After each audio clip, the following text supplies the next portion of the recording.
Hello friends, আমি সুতনু ঘোষ। আজকে আমরা পেয়েছি সাহিত্যিক এবং সম্পাদক অর্থিতা মণ্ডল। ওনার অনেক লেখালেখি আছে এবং বহু বই প্রকাশিত হয়েছে। আজকে ওনার সাথে কথা বলে নেব এই ইন্টারভিউয়ের মাধ্যমে। আজকে ওনার সম্পর্কে জেনে নেব এবং ওনার লেখালেখি, ওনার সাহিত্য চর্চা সম্পর্কে জেনে নেব। প্রথমেই বলি, দিদি আপনি কেমন আছেন? ভালো আছি, খুব ভালো লাগছে তোমরা এসছো, আর সবাইকে শুভেচ্ছা। দিদি, আপনার জন্ম কি খড়গপুরেই? হ্যাঁ, আমার জন্ম খড়গপুরে, বড় হয়ে ওঠাও খড়গপুরেই। ছোট থেকে এখানেই। খড়গপুরের দুটো জায়গা আর কি, অ্যাকচুয়ালি লালবাংলো আর নিমপুরা। নিমপুরায় আমার বাবার আদি বাড়ি, তো খড়গপুরেই।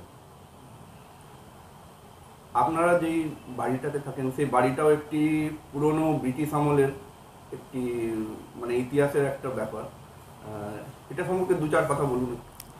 বাড়িটা তখন স্বাধীনতার ঠিক আগে আগে একজন রেলে চাকরি করতেন, তিনি শুনেছি, এক সাহেব, তিনি এই বাড়িটা তৈরি করেন এবং লাল রঙের বাড়ি বলে বাড়িটার নাম হয় লাল বাংলো। এবং বাড়িটার অপোজিটে যেখানে এখন একটা বড় ফ্ল্যাট উঠেছে, জুডিও শপিং মল, সেটা ছিল ওনার অফিস ঘর, আর এটা ছিল হচ্ছে বসত বাড়ি। এখানে সামনে পিছনে পুরো খোলা জায়গা ছিল, সবটাই ছিল ওনার। তো এই বাড়িটা যেহেতু লাল রঙের, তাই লোকমুখে আর কি লাল বাংলো কথাটা ছড়িয়ে পড়ে। এবং পরবর্তীতে উনি স্বাধীনতার পর এক সময় উনি চলে যান। বিদেশে যাওয়ার আগে ডিএল রায়চৌধুরী বলে এক জমিদার, তিনি কিনে নেন। কিন্তু তিনি এক সময় শোনা যায় যে এত বেশি খরচ করতেন যে দেনার দায় এই বাড়িটা বিক্রি করেন। এবং বাড়িটা শুধু না, সমস্ত অঞ্চলটাই তিনি প্লট করে বিক্রি করেন। তো এই বাড়িটা আমার দাদু দিদিমা 1975-76 নাগাদ কিনেছিলেন। তবে থেকে আপনাদের এখানেই বসবাস। আচ্ছা দিদি, আপনার ছোটবেলা থেকে পড়াশুনো এবং তার সাথে জড়িত বিভিন্ন বিষয় আমরা ছোটবেলায় যেমন কাটাই আর কি, সে সম্পর্কে একটু বলুন। আমি ছোটবেলা থেকে বড় হয়েছি একটা পড়াশোনা লেখালেখির আবহে। তো আমার ছোটবেলা থেকেই গল্প শোনা, মানে দাদু মুখে মুখে গল্প বলতেন, লিখতেনও দাদু। তো সেই থেকে একটা যে আমি লিখবো, একেবারে ছোটোবেলায় তো সেই আগ্রহ আসা সম্ভব না, কিন্তু ওই গল্প বানাবো এই খেলাটা খেলতেন দাদু আর কি। গল্প বানাতে যা বলতেন তার থেকে তুমি কি দেখেছো বলো, তুমি কি লিখেছো বলো, এই রকম করতে করতে আমার তখন 8-9 বছর বয়স, ক্লাস 5-এ পড়ি। ওই সময় একদিন আমি খুব খুব মজার গল্প আর কি, আমি দুষ্টুমি করছিলাম যেমন করে বাচ্চারা। তো তার কিছুদিন আগে শরৎচন্দ্র সম্পর্কে একটা বই পড়েছিলাম। তো দাদু আমাকে বলেন যে তুমি শরৎচন্দ্র সম্পর্কে তো পড়লে, সেটা নিয়ে লেখো তো কিছু। ওই প্রথম আমি লিখলাম শরৎচন্দ্রের 2-4 কথা, লিখলাম শরৎচন্দ্র জীবনের 2-4 কথা করে। তো ওই লেখাটা আমার মায়ের কলিগ সুব্রত গিরি স্যার ছিলেন, উনি বিপ্লবী সব্যসাচীর সাথে তখন যুক্ত ছিলেন। তো ওই লেখাটা উনি বিপ্লবী সব্যসাচীতে ছোটদের বিভাগে ওটা বের করেন। আর ছাপার অক্ষরে ওইটুকু বাচ্চা দেখা একটা আগ্রহ সৃষ্টি করেছিল। তারপর থেকে একটু একটু লেখালেখি, মানে লেখা হাত পাকানো, যেটাকে বলা যায়, লেখা ঠিক বলা যায় কি, হাত পাকানোই বলা যায়, শুরু করি। এবং উনি মাঝে মাঝে কবিতা নিয়ে, এবং ওই সময় তখন আমি ক্লাস 6-7-এ পড়ি, আমার ঠিক সালটা মনে নেই। ওই সময় একটা কবিতার কম্পিটিশন হয়, কবিতা লেখার কম্পিটিশন ছোটদের, বিপ্লবী সব্যসাচীরই এতে ওনারাই করেছিলেন।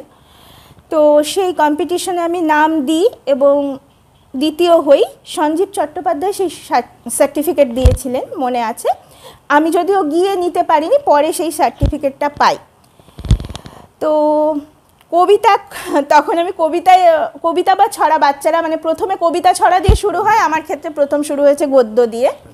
তারপর ক্লাস 8-এ গল্প লিখি, সেটা নয়নে বেরোয়। এরপর এরকম লেখালেখি চলতে থাকে, কিন্তু লিখছি, ভালো লাগছে, লিখছি। গ্র্যাজুয়েশনের পর 2003-04 সালে আমি ঠিক করি যে লেখাটাই আমার একমাত্র কাজ। আর এমনি লেখা আর সেটাকে কাজ হিসেবে নেওয়া, দুটোর মধ্যে আকাশ আর পাতাল তফাৎ। তার জন্য যে পরিশ্রম এবং নিজেকে তৈরি করা, ওই শুরু, তারপর থেকে তৈরি করেই চলেছি, বারবার ভাঙা গড়া। এরপর আস্তে আস্তে ছোটদের পত্রিকায়, তখন আমাদের সময় তো আর এত সোশ্যাল মিডিয়া ছিল না, তাই কোথায় লেখা পাঠাবো, কি করব, এই ব্যাপারগুলো তখন অজানাই ছিল। সেক্ষেত্রে আমাকে প্রথম সাহায্য করেছিলেন দুষ্টু পত্রিকার সম্পাদক সুভাষচন্দ্র বসু।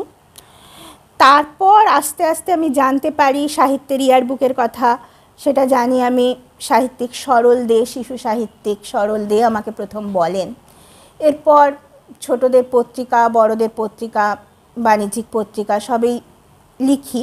বড়দের গল্প যখন লিখলাম, প্রথম অনেক প্রথম ছোটদের লিটল ম্যাগাজিনেই লিখেছিলাম, তারপর একটা দুটো লিখেছি, কিন্তু প্রথম আমার বড়দের গল্প সেইভাবে লেখা এবং প্রথম প্রকাশ পেয়েছিল হচ্ছে প্রতিদিনে, সংবাদ প্রতিদিনে, রবিবারে। এরপর আস্তে আস্তে সমস্ত আমার জীবনে লিটল ম্যাগাজিনেরও যেমন গুরুত্ব আছে, তেমনি বাণিজ্যিক পত্রিকারও গুরুত্ব আছে। আমি কখনো ভাগ করিনি যে আমি শুধুমাত্র লিটল ম্যাগাজিনেরই লেখক বা আমি শুধুমাত্র বাণিজ্যিক পত্রিকার লেখক। এই জায়গাটা কিন্তু আমার ক্ষেত্রে হয়নি, বা আমি মনেও করি না। কারণ আমি মনে করি লেখা যেখানেই দিই না কেন, সেই যারা ভালোবেসে চাইছেন, প্রথমে তো চাওয়ার ব্যাপার ছিল না, প্রথম পাঠানোর ব্যাপারই ছিল। তারপরে আস্তে আস্তে ভালোবেসে যারা চাইছেন, সেই পত্রিকাটা যদি ভালো হয় তাহলে অবশ্যই দেব। তারা যেন শুধু এইটুকু দেখি আমি, তারা যেন আমাকে সৌজন্য সংখ্যা দেয় এবং সেই জায়গাটা আর আমন্ত্রণটা যেন আন্তরিক হয়, এই জায়গাটা অবশ্যই থাকে। এইভাবেই চলছে আর কি। আপনার দিদি পছন্দের, ছোটবেলা থেকে পছন্দের লেখক, কবি, সাহিত্যিক বা এরকম কোনো বিখ্যাত ব্যক্তিবর্গ যারা আপনাকে প্রভাবিত করেছে, যাদের কথা পড়তে ভালো লাগে, যাদের কথা ভাবতে ভালো লাগে? দেখো, আমার একটা ব্যাপার হচ্ছে, প্রভাবিত করেছে রবীন্দ্রনাথ কাকে প্রভাবিত করেননি, এটা হচ্ছে একটা বড় কথা। ছোটোবেলা থেকে আমি প্রথম রূপকথার গল্প, ঠাকুমার ঝুলি বা গ্রিমস ফেয়ারি টেল, এগুলো তো শুনে শুনে বড় হওয়া, আস্তে আস্তে তার সাথে সাথে একটা সময় বঙ্কিম, রবীন্দ্রনাথ, শরৎচন্দ্র থেকে, তারপরে কবিদের ক্ষেত্রে বিষ্ণুদে, জীবনানন্দ দাশ, রবীন্দ্রনাথ তো অবশ্যই আমি আর বলছি না, রবীন্দ্রনাথ, নজরুল।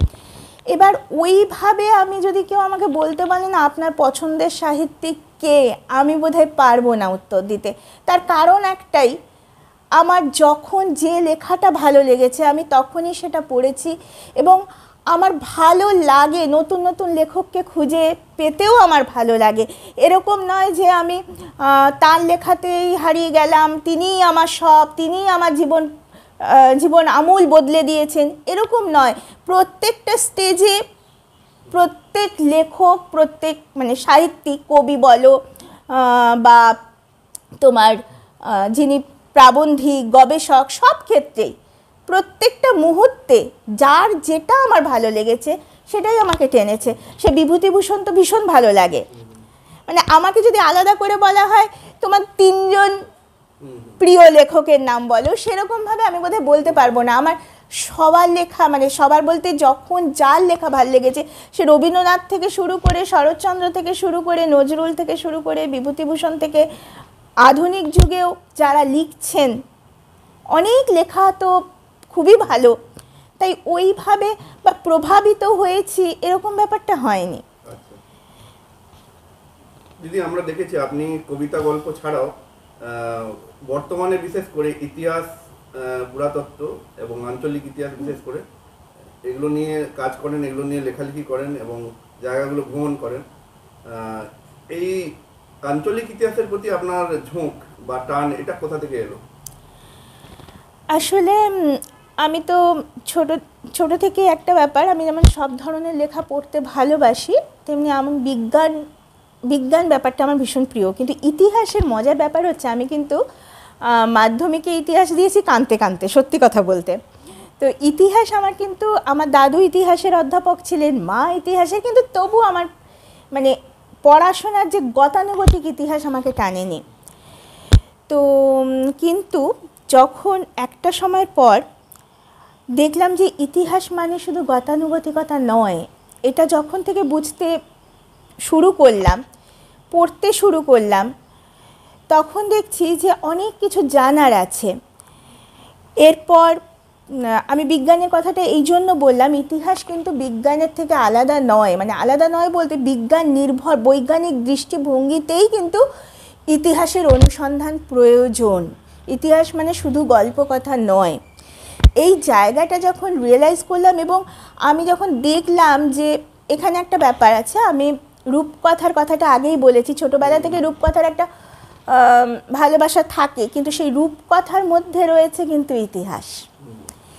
আমি যখন মাস্টার ডিগ্রি করছি ওই সময় একদিন রূপকথা নিয়ে একটা প্রবন্ধ পড়ি, আর সেই প্রবন্ধটাই বলতে গেলে আমার দৃষ্টিভঙ্গি পুরো পাল্টে দেয়। আর তখনই আমি ঠিক করি যে রূপকথা নিয়ে আমি গবেষণা করব, সেটা অবশ্যই শিক্ষাগত মানে প্রথাগত গবেষণা। তো সেই গবেষণা করতে যখন আমি শুরু করি, আমার গবেষণার বিষয় ছিল রবীন্দ্র সাহিত্যে রূপকথা সংস্কার, যদিও আমি রূপকথা নিয়েই গবেষণা করতে শুরু করেছিলাম, তো একটা বিষয়কে তো বেছে নিতে হয়। তো সেই জায়গাটা থেকে রবীন্দ্রনাথকে বেছে নিয়েছিলাম এবং মনে রাখা দরকার যে রবীন্দ্রনাথই হচ্ছে প্রথম যিনি এই ব্যাপারটার একটা গুরুত্ব খুঁজে পেয়েছিলেন, গুরুত্বটা অনুভব করেছিলেন।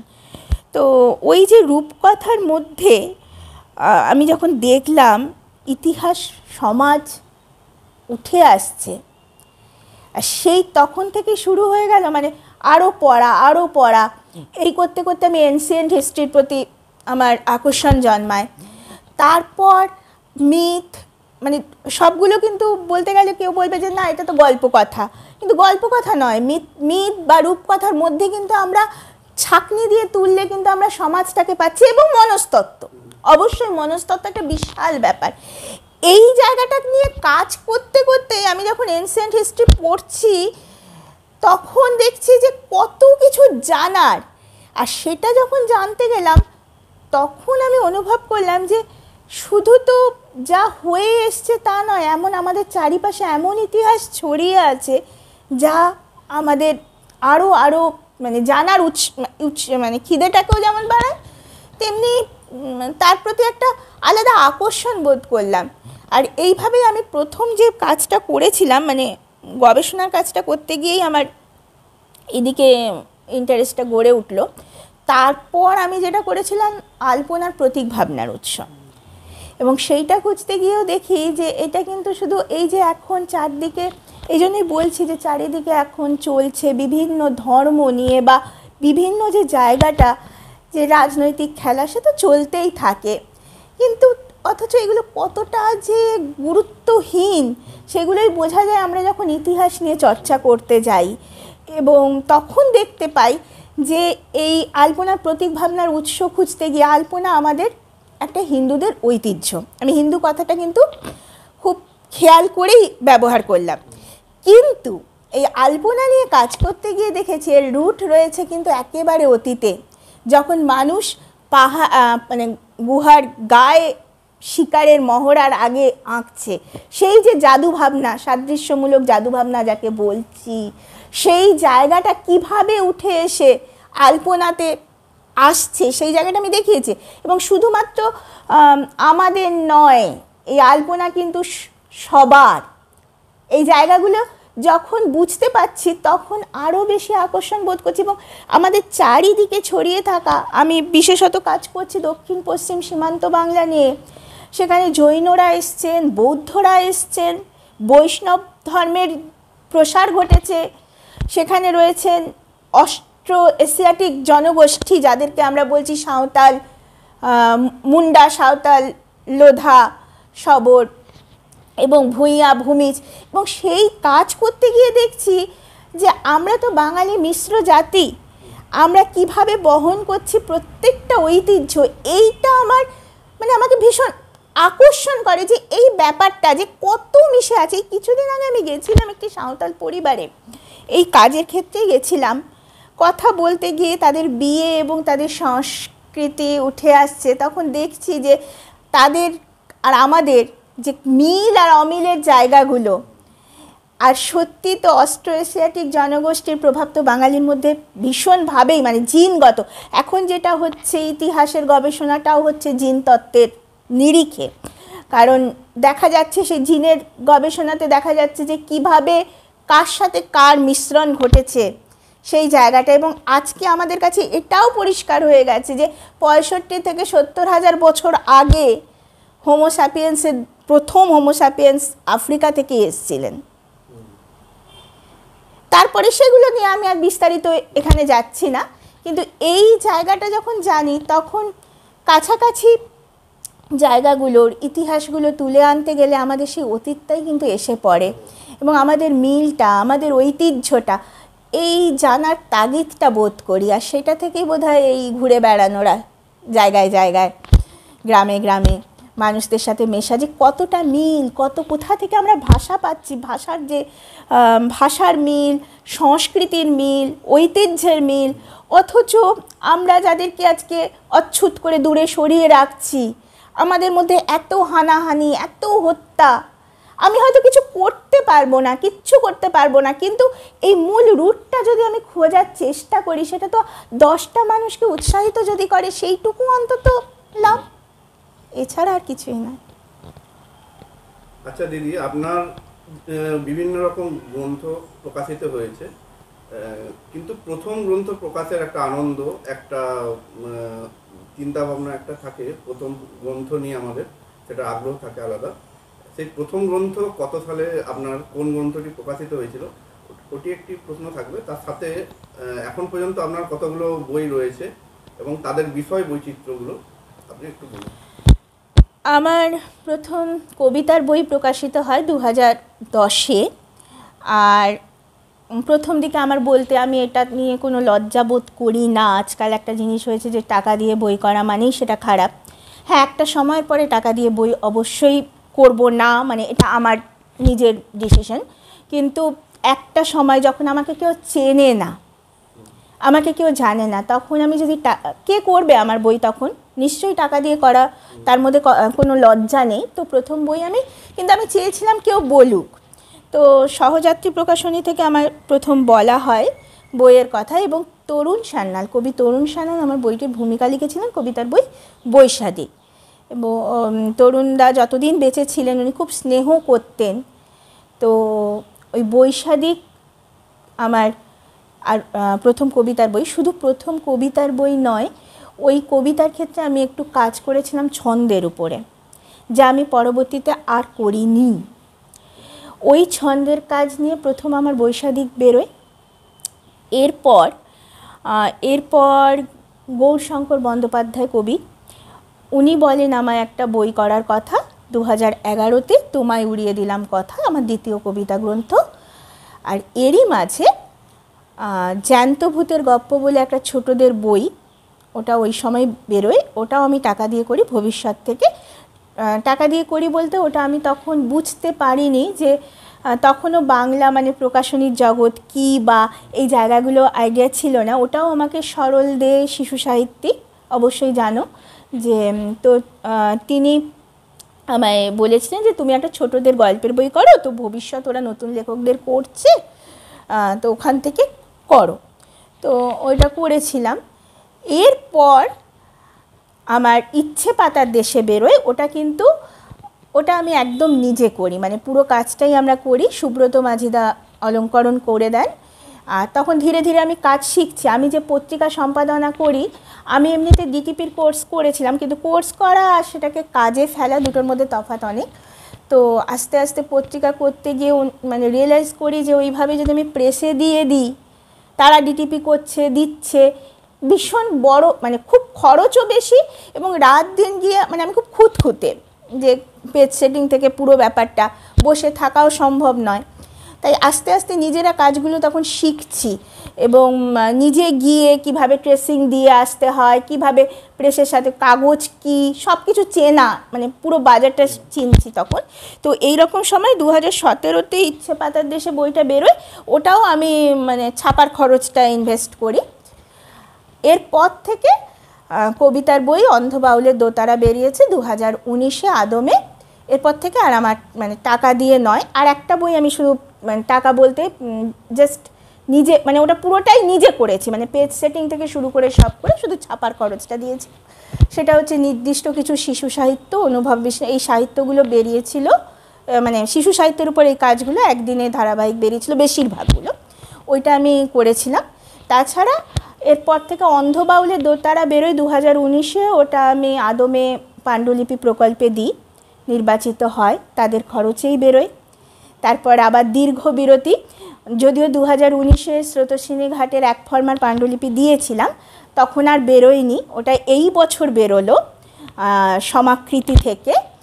এরপর কবিতার বই হাওয়া কল গত বছর করেছে, যে জন্ম বেজেছে ফকিরি এসরাজে, ওটাও মানে ওনারাই করেছেন। আর টেরাকোটা থেকে বেরিয়েছে আমার আলপনার প্রতীক ভাবনার উৎস, আর এখন পর্যন্ত এইটুকুই বেরিয়েছে, আরও কিছু বই বেরোনোর, মানে একটা কাজ করার পর এবার প্রকাশকদের থেকেই আমি যেটা করি, পাণ্ডুলিপি প্রকল্পের জন্য যারা নির্বাচিত বের করতে চান সেখানেও পাঠাই, তারপরে যোগাযোগও করি। নির্বাচিত হলে তারা মানে এই ব্যাপারটা আমি এবার একদম যে না, নিজের খরচ, একটা সময় পরে তো সরে যাওয়া উচিত, যে নিজের খরচে আর বই করব না। এর ফলে হয়তো আমার অনেক বই নেই, কিন্তু সময় নিয়েও বেরোচ্ছে, ধীরে ধীরে প্রকাশকরা চাইছেন। আর আঞ্চলিক ইতিহাসের উপর কাজগুলো তো চাইছেনই, পরপরই কাজ আছে। এই হয়তো বৈশাখ মাসেই বেরোনোর কথা যেটা বললাম, ওই বর্ণ হিন্দুর ঐতিহ্যে আঞ্চলিক পুজো, অব্রাহ্মণ পুরোহিত, এই নিয়ে একটা কাজ, এটা বেরোবে কিছুদিনের মধ্যেই। তার পরবর্তী কাজও শুরু করেছি, সেটাও প্রকাশক বলেছেন, তাদের সাথে চুক্তি অনুযায়ী কাজ করছি। এইভাবে আমার খুব বেশি বই বেরোয়নি, ওই একটাই কারণে, একটা সময় পর্যন্ত ইনভেস্ট করেছি, তারপরে ওই অপেক্ষা, প্রকাশক যখন করবেন তখন বেরোবে।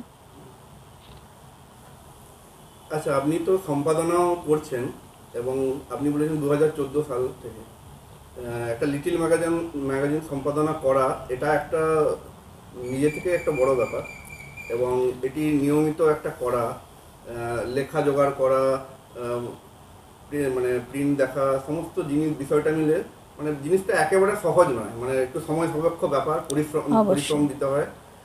এই ব্যাপারটা নিয়ে একটু যদি বলেন, 2014 থেকে কিভাবে শুরু করেছিলেন?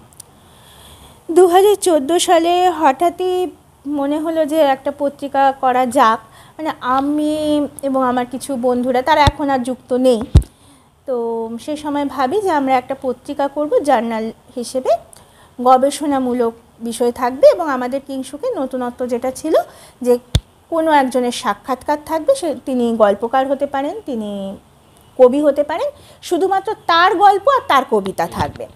এইভাবে কাজটা শুরু করি। আর লিটল ম্যাগাজিন আমার মনে হয় যে তার অনেক দায়িত্ব থাকে, হচ্ছে তার একটা শিল্পের দিক থাকে, সুন্দর করে মানে শুধুমাত্র লেখা জোগাড় করে ছেপে দিলাম এটা পত্রিকা নয়, সম্পাদনা একটা বড় দায়িত্ব, এবং তাকে সাজিয়ে তোলাটাও।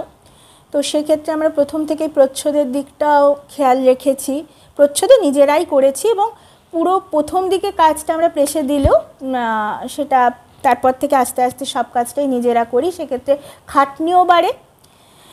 আর লেখা বিষয়টাকে চিন্তা করে নিতাম যে কোন বিষয়ের উপরে হবে, লোকসংস্কৃতি হয়েছে, কখনো আমাদের শিল্প হয়েছে, এরকম কখনো বিভিন্ন জয়ের উপরে কাজ করেছি।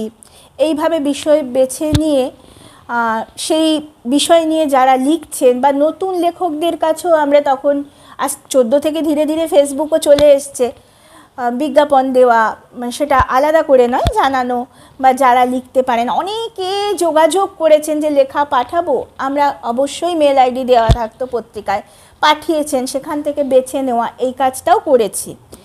তারপর সাক্ষাৎকারের ক্ষেত্রে আমাদের সবাই, সত্যি কথা বলতে হয়তো আমরা সীমাপারের যোগাযোগ বলেও একটা রাখতাম, সেখানে শুধু বাংলাদেশ নয়, বাইরে থেকেও লেখা জোগাড় করার চেষ্টা করেছি, নিজেরা পৌঁছানোর চেষ্টা করেছি, তাদেরকে বোঝানোর চেষ্টা করেছি যে না, পত্রিকায় লিখুন, এই পত্রিকাটা অনেক মানুষের কাছে যায়, এবং পত্রিকাটা তারা দেখতে চেয়েছেন। অনেক সময় হয়েছে আমরা যখন পত্রিকা মানে সাক্ষাৎকার নিতে চেয়েছে। আমার যতদূর সম্ভব সুচিত্রা ভট্টাচার্যের শেষ সাক্ষাৎকার ছিল কিংশুকে, তো সেক্ষেত্রে তারা সবাই পত্রিকাটা আগে জানতে চেয়েছেন। এই কাজটা হওয়ার পরে সেই মানে একটা সময় অবধি আমাকে অপেক্ষা করতে হয়েছে আমাদেরকে, যে সেই কাজটা কেমন হচ্ছে। তারপর আস্তে আস্তে কিন্তু লেখা পেতে কোনো অসুবিধা হয়নি, আমরা পৌঁছতে পেরেছি তাদের কাছে। আর সবারই চেষ্টা করেছি নিতে, সাক্ষাৎকার হোক বা আমাদের, যেহেতু হ্যাঁ এটা হয়তো অনেকের ক্ষেত্রে হয়েছে যে কবিতা বা গল্প কেন রাখিনি এই জন্যই যে কবিতা বা গল্পের তো বিষয়টা ছোট করছি না কখনোই, কারণ আমি নিজে গল্প লিখি, নিজে কবিতা লিখি এবং ভালোবাসি। কিন্তু এই নিয়ে অনেক পত্রিকা রয়েছে, আমরা চেয়েছিলাম একটা গবেষণার জায়গা থাক, উন্মুক্ত আর কি, যেখানে মানুষ তার নিজস্ব কিন্তু দেখলাম এই নিয়ে যদি আমরা বড় ক্ষেত্র ধরে কাজ করি, সেক্ষেত্রে অনেক বেশি আজকাল মানুষ বিভিন্ন জায়গা থেকে পড়ে যেগুলো জানা ব্যাপার সেগুলোকেই লিখে দিয়ে দিচ্ছে। তাই এই বছর থেকেই সত্যি কথা বলতে আমরা সরে এসেছি যে না, আমরা এমন কিছু হোক যেটা নতুন কিছু দেবে, ফিল্ড ওয়ার্ক থাকবে, অবশ্যই পড়াশোনা থাকবে, এই ধরনের এখন থেকে যেটা চেষ্টা করছি ইতিহাস আর লোক সংস্কৃতি নিয়ে। আর এক্ষেত্রে আমরা যেটা পত্রিকার ক্ষেত্রে যে বলছিলে সাজানো বা এগুলো যেমন একটা ব্যাপার, এবং চেষ্টা করেছি সৌজন্য সংখ্যার সাথে সাথে আমরা কিছু সাম্মানিক তুলে দিতে, কারণ আমি মনে করি যে একজন লেখক তার পরিশ্রম করে লেখেন, অত্যন্ত পরিশ্রম থাকে একটা লেখার পিছনে, সেই পারিশ্রমিক দেওয়া একটা ছোট পত্রিকার পক্ষে কখনোই সম্ভব নয়। কিন্তু আমরা যদি প্রেসে টাকা দিই, আমরা যদি ডিটিপি যদি যারা বাইরে করছেন তাদেরকে টাকা দিচ্ছি, আমরা মানে সব কিছুতেই তো আমরা টাকা দিচ্ছি, তাহলে কেন চেষ্টা করব না একজন লেখককে কিছু দিতে? হয়তো সেই জায়গাটাতে পৌঁছতে পারি না, হয়তো তাদের সেই পারিস, কিন্তু চেষ্টা করেছি 100 টাকা হলেও সাম্মানিক দিতে। আমার মনে হয় এটা দেওয়া উচিত, ছোট পত্রিকার ক্ষেত্রেও দেওয়া উচিত। সেইটুকুর জায়গা থেকে আমরা চেষ্টা করেছি, যখন পারিনি তখন পত্রিকাও বের করিনি, এটা যতদিন পারবো সেটুকু দিতে, হয়তো বাড়াতে পারলে বাড়াবো, কিন্তু আমি যদি অন্য জায়গাতে দেবো তাহলে কেন দেবো না? আমার কাছে হচ্ছে আমার এটা মনে হয়েছে যে এইটুকু সম্মান তো জানাতেই পারি। আমি সত্যি কথা বলতে এই জিনিসটা আমি অনেকের ক্ষেত্রে দেখেওছি, তারাও মানে আমাকে যখন লেখা নিয়েছেন আমার লেখা নিয়েছেন, সাম্মানিকও দিয়েছেন, তো সেই জায়গাটা আমিও চেষ্টা করেছি যে সম্ভব নয়, যেমন লিটল ম্যাগাজিন একটা চেষ্টা করে নতুন কিছুকে তুলে ধরতে, সেই ভাবনাটা যেমন রেখেছি, তেমনি সেই ভাবনাটা নিয়ে যারা লিখছেন তাদেরকে সম্মান জানানো, এই চেষ্টাটা সবসময় করেছি।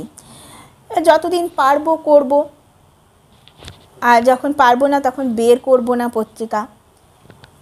এটাই হচ্ছে, এই দিকগুলো খেয়াল রাখা যথেষ্ট কঠিন এবং ব্যয়সাধ্য। সত্যি কথা বলতে তো পত্রিকা বিক্রি করে বিশাল বড়লোক হয়ে গেলাম, এই জায়গাটা সম্ভব না, তবু মানে প্রফেশনালিজমটা বজায় রাখতে চেষ্টা করি। হয়তো এই ক্ষেত্রে একটা প্রশ্ন ওঠে যে লিটল ম্যাগাজিনের আবার প্রফেশনালিজম কী, এটা একটা বিতর্কের বিষয় এসে যায়।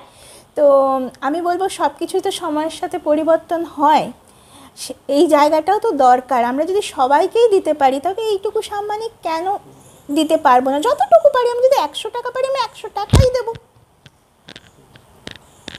টাকাটা বড় কথা নয়, বড় কথা হচ্ছে সম্মানটা, এবং অবশ্যই সৌজন্য সংখ্যাটা দেব।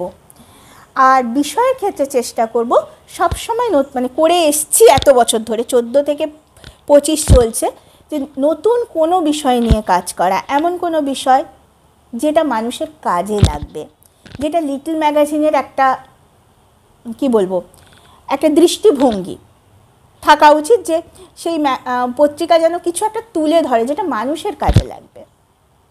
এই জায়গাটা চেষ্টা করেছি, কতটা কি পেরেছি সেটা পাঠক বলবেন, চেষ্টা করছি এইভাবে।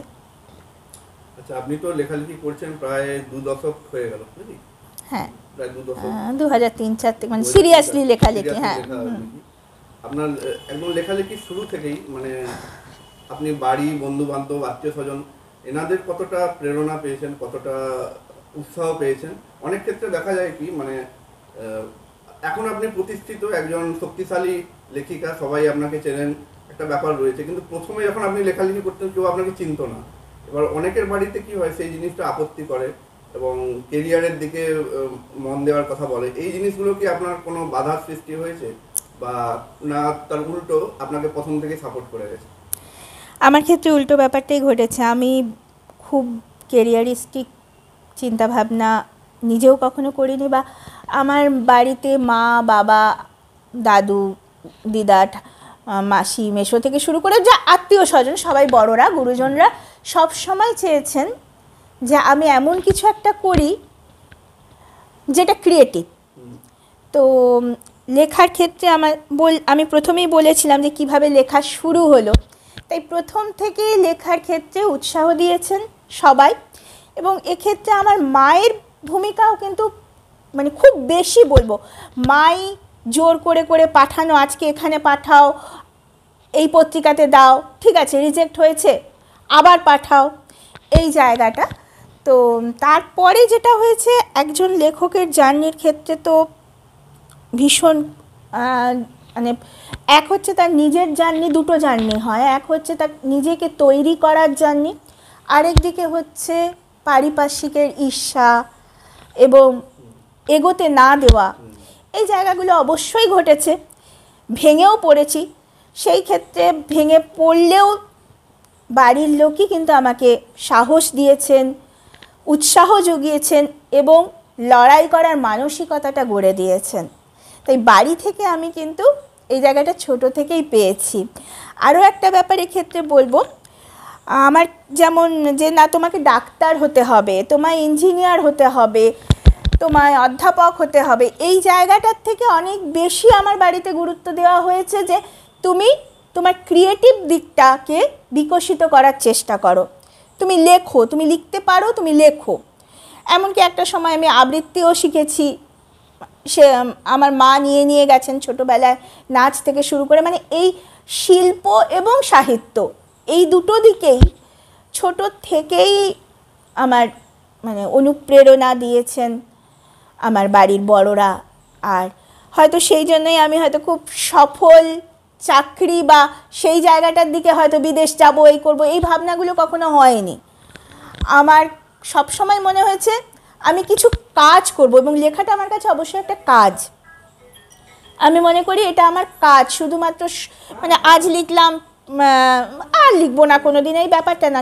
লেখা ছাড়া আমি বাঁচবো না, বা গবেষণা ছাড়া আমি বাঁচবো না। আজকে এই জায়গাটাতে আমি পৌঁছে গেছি, এবং ছোট থেকে এই প্রচুর বাধা এসছে বাইরে থেকে, বাড়ির থেকে নয়, বাইরে থেকে এসছে। বাইরে থেকে বিভিন্ন মানুষ হয়তো কোথায় পাঠাবো, যেমন আমি সাহায্যও পেয়েছি, অনেক মানুষের স্নেহ পেয়েছি, ভালোবাসা পেয়েছি, তেমনি অনেক মানুষই বাধা দেওয়ার চেষ্টা করেছেন, যেটা গড়ে ওঠে এই সাহিত্যের জগৎ মানে প্রচণ্ড ঈর্ষা এবং এই দিকটা থাকে। কিন্তু আমার যেটা মনে হয়েছে যে ঈর্ষা বা এগুলো তো কোনো দিন মানে এগুলো ক্ষণস্থায়ী। আমার এই জায়গাটা থেকে আমাকে বেরিয়ে যেতে হবে। আর এই জায়গাটা বাড়ির আমার গুরুজনেরা, আমার বন্ধুরা, তারাই আমাকে কিন্তু এগিয়ে নিয়ে গেছে। ভাই বোনেরা তারাই সবসময় আমি ভেঙে পড়েছি হয়তো কখনো, কিন্তু তারা আমাকে উৎসাহ দিয়েছেন, না তোমাকে এগিয়ে যেতে হবে, তোমাকে এই কাজটা করতে হবে। এই একটা ভালো পরিবেশ যেটা সবাই পান না। সবার ক্ষেত্রেই কিন্তু বাড়ি থেকে অনেক বাধা আসে, সবার বলবো না, অনেকের ক্ষেত্রেই বাড়ির থেকে একটা বাধা আসে, কিন্তু আমার ক্ষেত্রে সেটা আসেনি, বরং উল্টোটা হয়েছে। তাই আমার বাইরের লড়াইটা করাটা সহজ হয়েছে, বাইরের লড়াই অনেক বেশি সেটা করা সম্ভব হয়েছে বাড়ির অনুপ্রেরণাতে। আচ্ছা, আপনি তো শিক্ষকতা করেন এবং শিক্ষকের সঙ্গে শিক্ষার্থীর একটা সুসম্পর্ক, যেটা আমরা আগে দেখতাম। বর্তমানে তো শিক্ষক এগুলো নিয়ে অনেক বিষয় চলছে, যেগুলো আমি উল্লেখ করলাম না। আপনার কাছে আপনার প্রফেশনটা মানে কী রকম, মানে প্রফেশনটার কতটা মূল্য রয়েছে, মানে সেটাকে কিভাবে দেখেন? শুধুমাত্র কি পড়ানোই কি শেষ কথা না, তার বাইরেও আপনি কিছু চেষ্টা করেন যাতে তাদের একটা ভবিষ্যৎ, তাদের একটা চিন্তাভাবনার একটা পরিবর্তন হয়, তাদের চিন্তা ভাবনাটা একটা নতুন দিকে দিশা পায়, আপনি কিভাবে দেখেন? খুব ভালো প্রশ্ন এটা। আমি শিক্ষকতার জীবনে আমাদের পরিবারের দিক থেকে দেখতে গেলে আমি চতুর্থ পুরুষ। আচ্ছা। চতুর্থ মানে পুরুষটা আমাদের যে ক্ষেত্রে বলা হয় প্রথম পুরুষ, ওই সেন্সে বললাম। তো স্বভাবতই আমি ছোট থেকেই এই শিক্ষা দেওয়ার ব্যাপারটার সাথে যুক্ত। আর তথাকথিত শিক্ষা দেওয়া যেটা তুমি তুললে, সেটাতে আমি বিশ্বাসী নই। যার জন্য আমার ছাত্রছাত্রীর সাথে একদিকে যেমন সম্পর্ক খুব বন্ধুত্বের, ভালোবাসার, ঠিক তেমনিভাবে ওই যে বললাম লেখাটা যেমন আমার কাজ, তেমনি এটাও আমার আরেকটা কাজ। দুটোর তফাৎ আছে অবশ্যই, কিন্তু আমি চেষ্টা করি যেমন সমাজ, অবস্থান, এই জায়গাগুলো সম্পর্কে তাদেরকে একটা ধারণা দিতে। শুধু ক্লাসে আমি আমার যেটুকু পড়ানো সেটা পড়ালাম, পড়িয়ে চলে এলাম, তোমরা নম্বর পাবে, ভালো নম্বর পাও, সেটাই দরকার, এই জায়গাটা আমি কখনোই বিশ্বাস করিনি আমার ছাত্রছাত্রীদের ক্ষেত্রে। আজ এত বছর ধরে আমি শিক্ষকতা করছি 2008 সাল থেকে, আজ 16 বছর, প্রায় 16 বছর তো পেরিয়ে গেল। তো সেই 16 বছর ধরে কিন্তু আমি চেষ্টা করেছি আমার পক্ষে যতটুকু দেওয়া, যে বর্তমান অবস্থা, সমাজ, মানুষ, এবং আমি যতটুকু জানতে পারি আমার নিজের আরেকটা কাজ, যে লেখার জন্য বা গবেষণার জন্য যে কাজ করতে গিয়ে আমি যে মানুষকে দেখছি, সমাজকে দেখছি, এবং আমাদের চারিদিকে যা চলছে, এই জায়গাটাকে মাথায় রেখেই কিন্তু আমি পড়াই। আর তাদেরকে বোঝানোর চেষ্টা করি কোনটা ঠিক কোনটা ভুল, যাতে তারা ভাবতে পারে, নিজেরা বুঝতে পারে। আমি তাদের মাথায় ঢুকিয়ে দেবো যে এটা করো, এটা করো না, এটা উচিত নয়, তা নয়। আমি তাদের মধ্যে ওইটুকু গড়ে দেওয়ার চেষ্টা করি যে কোনটা ঠিক কোনটা ভুল। যা চলছে সেই জায়গাটা থেকে সমাজের যে অবস্থানটা, সেই অবস্থানে দাঁড়িয়ে কতটুকু তারা কিভাবে পারবে, যতটুকু পারে, মানে মানুষ হয়ে ওঠার যে মন্ত্রটা, সেটা আমি জানি না কতটা আমি দিতে পারি, যতটা পারি আমি তাদেরকে দিই। এবং অবশ্যই আমার মনে হয় শিক্ষা মানে শুধুমাত্র বই পড়া বিদ্যে নয়। যদি সমাজ সম্পর্কে সে না জানে, বর্তমানে কি চলছে সেটা যদি সে না বোঝে, এই অবস্থানটাকে যদি সে রিয়েলাইজ না করে, তবে কিসের পড়াশোনা? পড়াশোনার সাথে সাথে তো সেই জায়গাটাও বুঝতে হবে। হয়তো এত বছরে ছাত্রছাত্রীর মধ্যে যদি আমি অন্তত 20 জনকেও পেয়ে থাকি বা 30 জনকেও পেয়ে থাকি, আমি এত বছরের হিসেবে বললাম, তাদের মধ্যেও কিছু প্রভাব বিস্তার করে থাকতে পারি, যে এই ভালো মন্দ বোঝার বোধটুকু, সময়টাকে দেখার, ঠিক ভুলটাকে বোঝার, সেটাই মনে হয় আমার কাছে, সেটাই আমার পাওয়া। আমি শুধুমাত্র কাজ করতে গেছি, টাকা পাবো, পড়াবো, চলে আসবো, এই জায়গাটায় আমি বিশ্বাস করিনি। ছোটো থেকে সেই জায়গাটা দেখিও নি, সেটাও যেমন একটা ব্যাপার। এবং আমার নিজের মনেও হয়েছে যে আমি যে জায়গাটাতে কাজ করছি, সেই জায়গাটাতে আমি যদি তাদের মধ্যে যদি আমি সেই ঠিক ভুলের জায়গাটুকু, যতটুকু আমি জানি, সেটা দিতে পারি। বর্তমান অবস্থানটা আজকে আমরা একটা সত্যি কথা বলতেই ভয়ঙ্কর অবস্থার মধ্যে দাঁড়িয়েছি, যেটা তুমি এক্ষুনি বললে, সত্যি একটা ভয়াবহ অবস্থার মধ্যে দাঁড়িয়েছি। সেই অবস্থা থেকে বেরিয়ে আসার জন্য তো আমাদের এই তরুণ প্রজন্মকেই বুঝতে হবে কোনটা ভালো কোনটা ঠিক, বুঝতে হবে। সেই জায়গাটুকু যতটুকু তারা বুঝতে পারে পড়ার মধ্য দিয়ে, গল্পের মধ্য দিয়ে, এই জায়গাটা আমি তাদের সাথে চেষ্টা করি তাদেরকে যতটুকু জানি জানাবার। আচ্ছা, আমি শেষ একটি প্রশ্ন করব, দিয়ে ইন্টারভিউটা আমরা শেষ করে দেবো।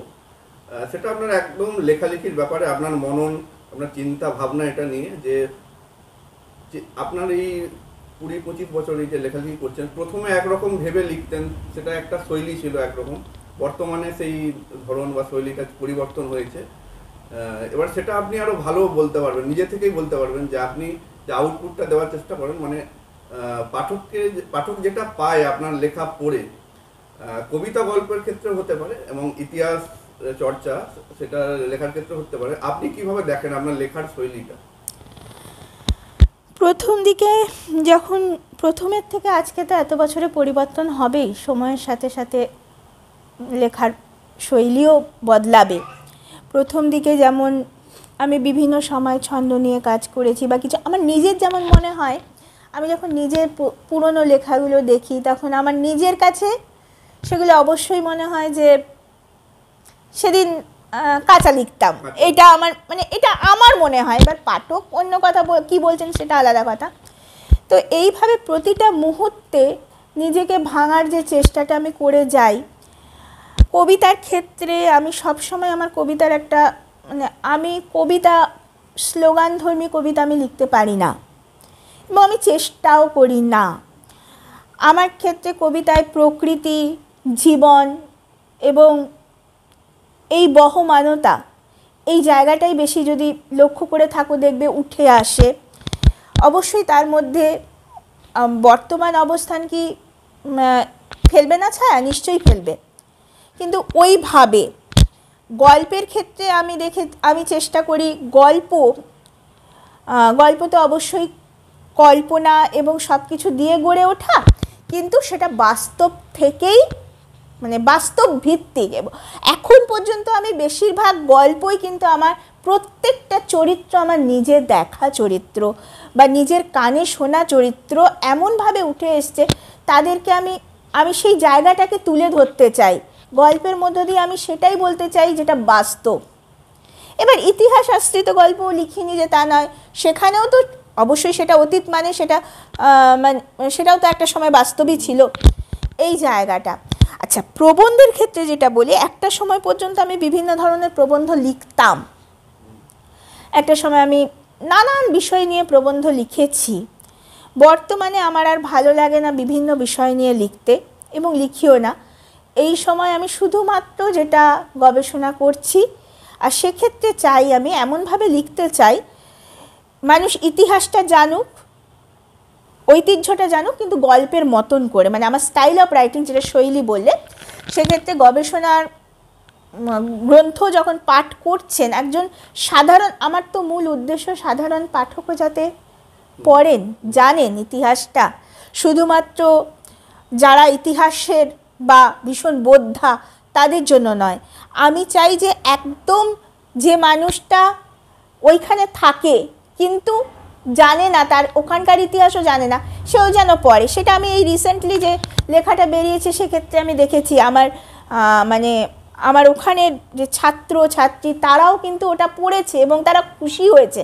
আমি চেষ্টা করি আমার ভাষা যেন সেই সাবলীল হয় ভাষা, এবং সেটার মধ্যে একটা গল্পের ছলে বলার, যাতে তথ্যটা পুরো থাকছে কিন্তু সেই তথ্যের ভারে যেন তার পড়তে অসুবিধা না হয়। এই জায়গাটা আমি চেষ্টা করি সব ক্ষেত্রে। আবার ছোটদের যখন লিখি, ছোটদের গল্প, তখনও আমি চেষ্টা করি একদম ওদের মতন করে, ওরা যাতে সেই জায়গাটা মানে এনজয় করে, কিন্তু তার মধ্যে থেকে যেন কিছু একটা পায়। মানে চেষ্টা করি বিজ্ঞান হোক, মিথ হোক, লোকসংস্কৃতি হোক, ইতিহাস হোক, সেই জায়গাটা যেন তাদের মতন করে বলার। মানে আমি কিছুদিন আগে একটা গল্প লিখেছিলাম জীবাশ্ম, মানে আমাদের নারায়ণ শিলা, সেই শিলা থেকে কি করে মানে সেই জীবাশ্ম যে শিলায় পরিণত হলো, ওটা ওদের মতন করে বলার আর কি। মানে এইভাবে প্রত্যেকটা ক্ষেত্রে আমি মানে খুব কনসিয়াসলি এই জায়গাটা আমি চেষ্টা করি যে, আর যার জন্য আমি মানে আমাকে যদি কেউ বলে আজকেই একটা গল্প দাও বা আজকেই একটা প্রবন্ধ দাও, আজকেই একটা কিছু লিখে দাও, আমি পারি না, আমার সময় লাগে। আমার লেখাটা হয়তো গল্প আমার মনের ভিতর চলছে কিন্তু সেটা লিখে উঠতে সময় লাগে। আমি রোজ নিয়ম করে লিখতে বসি না, কিন্তু লেখা আমার ভিতরে চলতেই থাকে। তো এই ক্ষেত্রে ভাঙা গড়া তো হয়েইছে শৈলী তো বারবার, এবং কবিতার ক্ষেত্রে আমি সচেতনভাবে ভাঙতে চেয়েছি নিজেকে। সব ক্ষেত্রে, গল্পের ক্ষেত্রেও তাই, আমি বারবার নিজেকে যে শৈলীটা, স্ট্রাকচারটা বারবার ভাঙতে চাই। বারবার মনে হয় যে এই স্ট্রাকচারে তো লিখেছি, একটু লিখি, অন্যভাবে লিখি। নিজের লেখার সঙ্গে যেন নিজের লেখাও কমন না হয়ে যায়, এই জায়গাটা আমার সবসময় মনে হয়। কতটা পারি আমি জানি না, সেটা তো পাঠক বলবে, কিন্তু আমি চেষ্টাটা চালিয়ে যাই আর কি, এইটুকুই। আজকে কথা বলে নিলাম অর্চিতা মণ্ডল ওনার সাথে। অনেক ধন্যবাদ আপনাকে সময় দেওয়ার জন্য এবং খুব গুছিয়ে আমাদের যে প্রশ্নগুলো ছিল সেগুলো উত্তর দেওয়ার জন্য। কারণ যারা দেখবেন তারা খুবই উপকৃত হবেন, আপনার সম্পর্কে জানবেন, আপনার লেখা, আপনার শৈলী, আপনার জীবন সম্পর্কে। অনেক ধন্যবাদ আপনাকে। ধন্যবাদ তোমাদেরকেও। এই বলে আমি ভিডিওটা এখানে শেষ করছি। পরবর্তীকালে যদি দর্শক মণ্ডলী বা পাঠক মণ্ডলী যদি বলেন যে আপনার সম্পর্কে আরও কিছু তারা শুনতে চায়, আরও কোনো বিষয় নিয়ে, সেটা তখন আমরা আবার নিয়ে আসবো। বলে এই ভিডিওটা শেষ করছি।